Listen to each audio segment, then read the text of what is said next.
Alright guys, welcome back, and in this video I want to show you how to create a really simple HTTP server.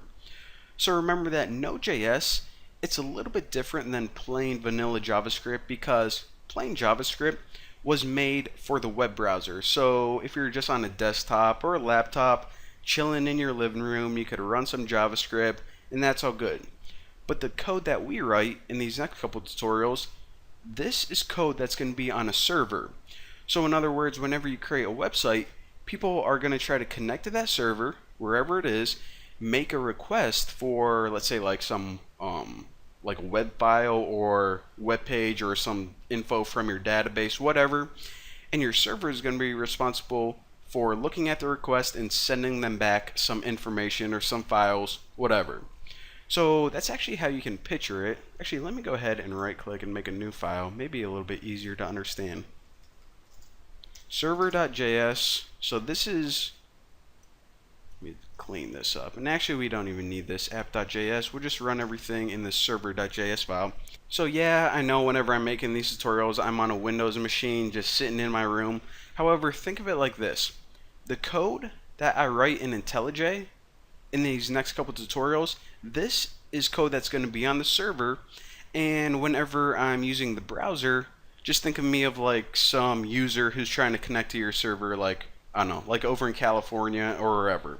So again, this is code that's going to be on the server, and when I hop over to the browser, I'm just some user trying to connect to your website. Alright, so let's go ahead and get started. Now, if you think, alright, making a server sounds really hard, we probably need to download some like operating systems like Apache. I heard of that before. I probably need to stick that in there somewhere. Well, it is actually incredibly easy, and that's one of the things I really love about Node.js. So one of the things that we need is the HTTP module that's already built in. So require HTTP, and I'm just going to store it in a variable called HTTP, and check this out. The only thing that you need to do to pretty much turn your Node.js code and pretty much create a server is this: your HTTP object, call a method called createServer. Now, the parameter of this takes one thing, and that's a request listener. Essentially, this is going to be your callback, or what code do you want to run whenever a user tries to connect to your server. And of course, this function that we write in here is going to be something like send them back a web file or a web page or some info from our database, whatever. So we didn't code this yet, but I'm just going to call it like on request. And also, another thing I want to point out is whenever they connect to your server has to be listening for a request. So I'm just going to say listen, and inside here, how the heck did that pop up? Inside here you just put the port number, and I'm just going to put 8888. Now another thing I want to do real quick is whenever we start this program, I just want to log something out in the terminal just so we have a little indicator that, alright, the server is now running. So I'll put console.log, and I'll just put like server is now running. Alright, so what we did already is we created a server, and whenever we start this program, it's going to be listening for traffic or listening for users to request through this port, and it's going to just log something out on the command line. So whenever a user tries to connect to our server, what we want to do is we want to call this function on request. So since it's going to be looking for a function called on request, we of course have to build one. Now whenever it calls this function, this callback function, it's going to pass in two parameters, two pieces of information. The first one is the request object, and this object is pretty much just information about the user's request. In other words, you can learn things like what information were they trying to get, what web page were they trying to connect to, all that stuff. Any information about the user's request we can access through there. Now the other object we need is response. So our response is the object that we can send back to them.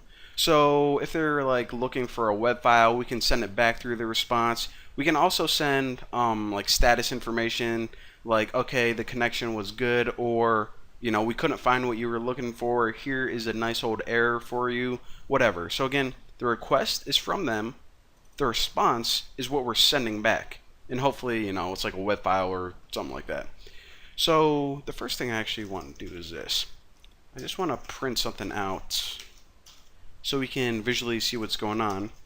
So whenever a user makes a request, I'm just going to log out a user made a request. Pretty creative, I know. And actually, let me show you guys something cool. And this is actually something that confuses a lot of people. And I'm not going to explain what it is right now, but whenever I run this, there's a little weird thing that you might not expect.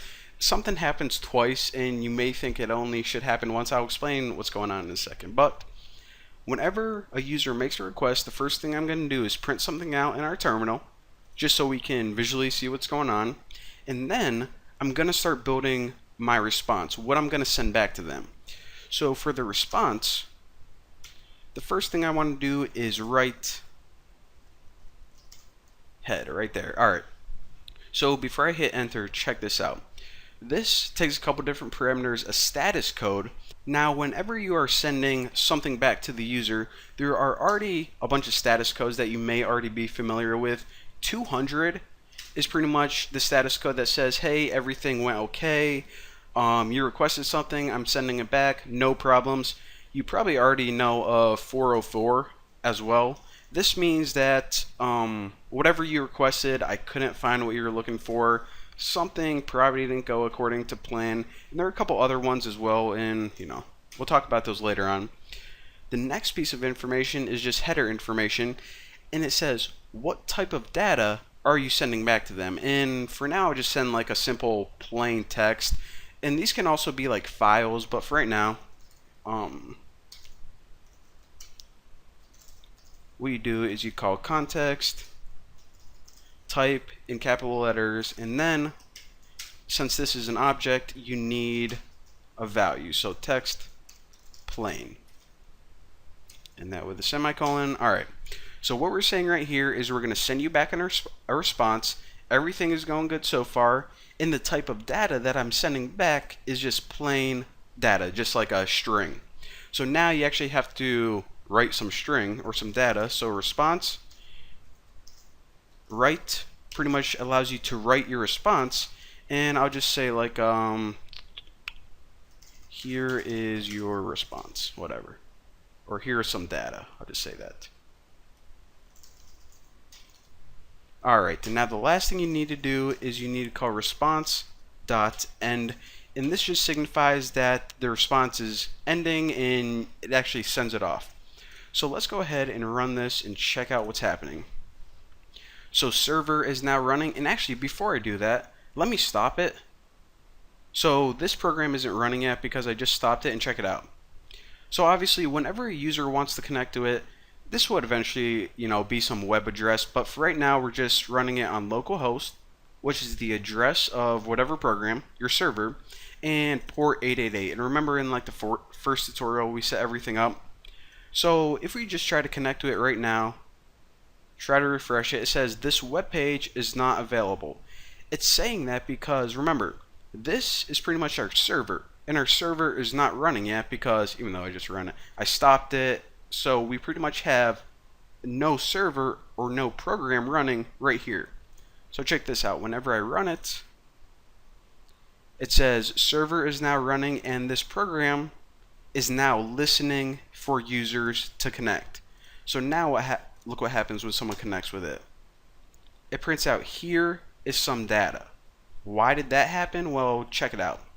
So it was pretty much listening for a user to connect, and whenever they connected, it just logged out a user made a request, and then it printed the URL of pretty much what web page they were trying to access. So it says, okay, user made a request, and the user made a request favicon. You see, I only refreshed the page once, or tried to connect to it once, so why did it make 2 requests? And this is the thing I wanted to point out, and it tricks a lot of people up. Whenever a user connects to your computer, or excuse me, whenever a user from wherever they are, they try to connect to your server, what your browser does is it first sends a request for whatever page they were looking for, in this case just the home page, and it also makes another request behind the scenes for the favicon. In other words, this little icon right here, you see the new Boston is like a little red square with an arrow, and GitHub is like a little black cat or whatever. So a lot of people, whenever they're first starting out, they're like, why is, it's sending like a double request every time? That's why. So, I just thought I'd explain it. So again, moving on, whenever we get a request from a user, what we say is, okay, hop over to this code and pretty much run this chunk of code, this callback method right here. So first I'm going to log something out, and then I'm going to set up my response. Says, okay, everything's running good so far. I'm going to send you back some plain text, and then we just send them back the text or whatever information they were looking for. So that is why we got this little bit of code. And again, I'm going to refresh this, or actually let me just hit enter and go there again. So now that would signify another user trying to connect, and look at what happens. We now get another request from another user. So again, there you go, and eventually we're going to be sending back files instead of just little stupid strings of data, but now that you understand the basics of it, yeah, that's that. So thank you guys for watching. Don't forget to subscribe, and I'll see you guys in the next video.